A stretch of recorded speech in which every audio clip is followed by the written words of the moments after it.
Kaydetmem mi gerekiyor? Kaptan ne çekiyorsun sen? Merhaba. Yaydan çıkmış ol gibi. Sözler bazen bir hazine, bazen dermansız bir dert tipi. Geçmişliğinden bahsetmek lezzetsiz.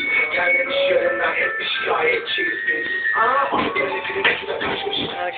Seni boşalsın. Hayır. Damla hiç dersiz. Üzülme kaderin tercihinde bir de namı dersiz. Gece gündüzün beden nokta dünyada ve çaremsiz. Ömürüyorum gün.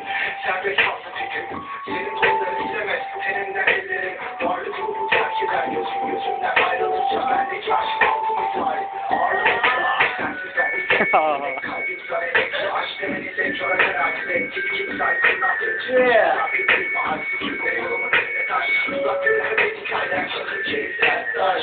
Ben gitsen altına bina yapma kaptan işi. Yeleser şimdi kalbi görse görmez bir şey. Saniyeler dakikalarla yapar alışverişi. Saatler seni alır benden korkarım olamaz gelişi. Hep yüzüme ışıklarını söndüren alçak. Misafir akıdan sönümsüz ayrılık hain bir zehir vererek yanımda yüzünü saklar. Direkt yüzüme kaç çatar bir tek bu yüzünü sen boğarsın. Epey tenin derine baksın. Sürerse çok sevmek olur bakışlarım. Adına uyanır kulaklarım yüzünü açar göz kapaklarım. En güzel şiirlerim de kaleme alırım.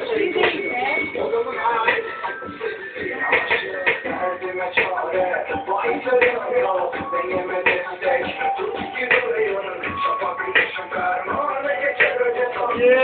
Zamanın sancısı ama nerede? Bir yandan şeytan. Bir yandan başımdan yokluk var. Bu kaçın şikayet. Bunu da çekin.